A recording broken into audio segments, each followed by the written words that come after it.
want the nearly 18 million Americans who voted for me to be respected, to be heard, and no longer to be invisible.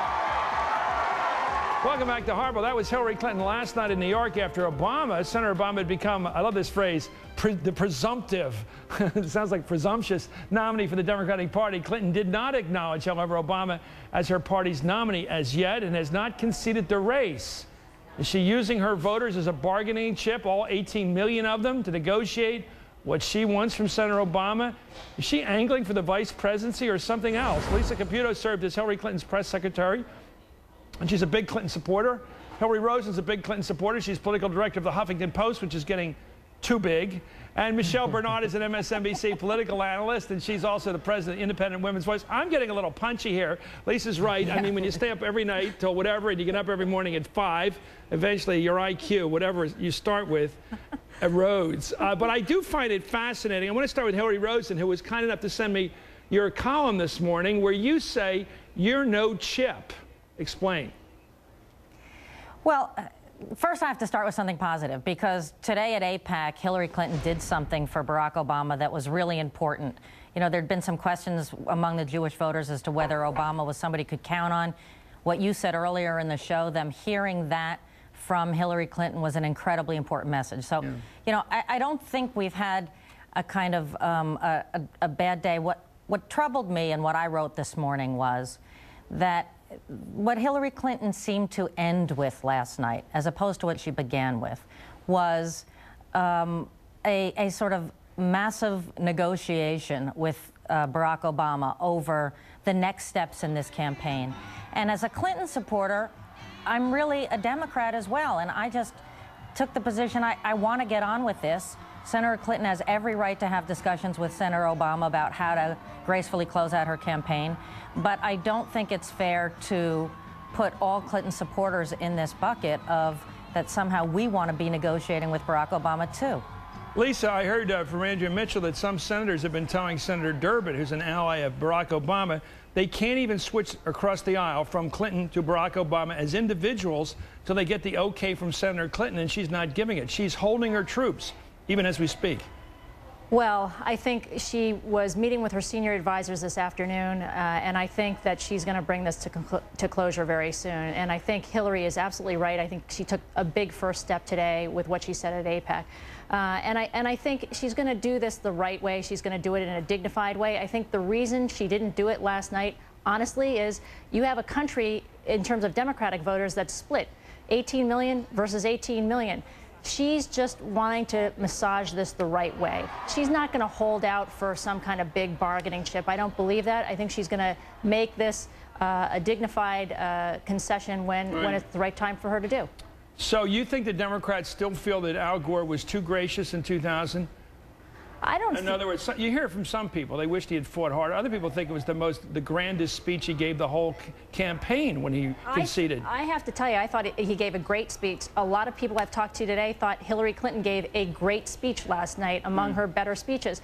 No, I don't think that at all. Remember, we're not going to have a situation here where we had, like with Senator Kennedy, where he took it all the way to the convention. We're not going to have that. Not in this situation. I think that's right. Petulant about it. Like Kennedy was really.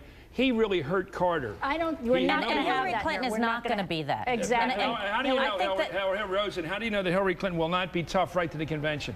I just don't believe it. She's said that, you know, to her supporters over the last couple of days. But there's one kind of important thing, which is the point about today is what I had simply been saying for the last several days privately to the Clinton campaign is don't make the day after be a discussion about whether or not Hillary Clinton is graceful.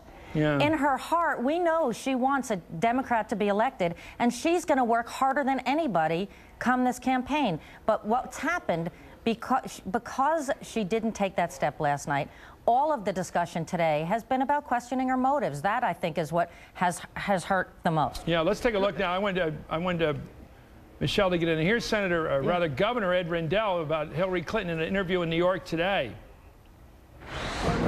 There's no bargaining. You don't bargain with the presidential nominee. Even if you're Hillary Clinton and you have 18 million votes, you don't bargain. That guy's something else. Isn't he great? Yeah. Michelle, there's a real politician saying what you can't do, which is you can't be seen negotiating or setting demands with a guy who will be the leader of everybody, not just Senator Clinton. Absolutely. And, you know, if you think about what Ed Rendell said today, and really just to sort of add on to what our Hillary was saying a few moments ago, think about Hillary Clinton's speech last night and the way she ended speaking about Lady Liberty. And if you think about all of the symbolism, that's this, you know, gigantic statue of a woman holding, you know, this lit candle, and she is a symbol of freedom from oppression and what democracy means in our country. And Hillary Clinton, especially towards the end of her speech, she kept talking about the people that she cares the most about, the people who are disaffected, the people who are invisible, the people who don't seem to have a voice. And I really think that she was talking about women and really sort of holding the women who have supported her campaign hostage to Barack Obama and basically giving, whether she meant to do this on purpose or not, but giving the impression that unless you deal with Hillary Clinton, women voters will not support Barack Obama. And it really changed the tone and tenor of the nation's conversation about the historic importance of what happened last night. And it's really a shame that she did it because, as Hillary said, the conversation has turned to whether she can lose this with grace. And right now, it doesn't look like that's going to happen. Lisa, you disagree with this? I do, respectfully. I think what she did last night was begin the process to move those women voters over to Barack Obama. I think that she was paying respects to the fact that they have been diehard supporters. There are a lot of deep wounds.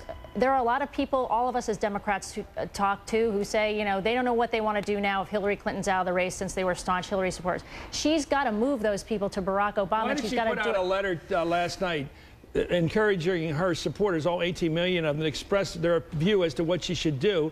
And I'm told the only option on the paper was stay in the fight. Well, no, that wasn't the only option in the paper. What was the other option? Well, it said to contribute, which one could argue. One could argue it was to help. It could help to help retire the campaign debt. But I think that was throwing out a offering to give their input, being respectful to them, get their points of view, and then move them toward the right place. Okay, to get the point across, you're saying basically, Lisa, that what Hillary Clinton did last night was fight to the bitter end, because the bitter enders around her would have been upset if she hadn't. Well, remember, the bitter end, I mean, on the night where the presumptive nominee reaches the magic number, she wins one of the primaries. I mean, you can't discount this. So we don't have a Democratic Party united, but we're going to get there when you have two candidates who will support one another, and Hillary will support Barack. Hillary Rosen, last quick thought. Well, you know, Lisa Caputo's been my friend for many, many years, and I admire everything she said. But unfortunately, you know, what we're left with is not being able to talk today about how fantastic Hillary Clinton is, how historic this race is, how she literally did do what Lisa said, which is pretty much tie him for the presidential nomination. What we're talking about is, you know, is she really going to be the good person that Lisa and I both know personally she is? We'll see. Thank you, Lisa Caputo. Thank you, Hillary Rosen. Great calm. Michelle Bernard. By the way, Michelle, have you moved over yet a little bit to the left on this program? Are you still a right-of-center woman? Are you still on the right of the center there? I want to know. I'm still sitting to the right of Hillary Rosen. Okay. Oh, well, that's a lot of room over there. Up next, the Hardball Sideshow. How thankful is Barack Obama to be the Democratic nominee? We've got a big number that tries to answer that question. Wait to hear our number tonight.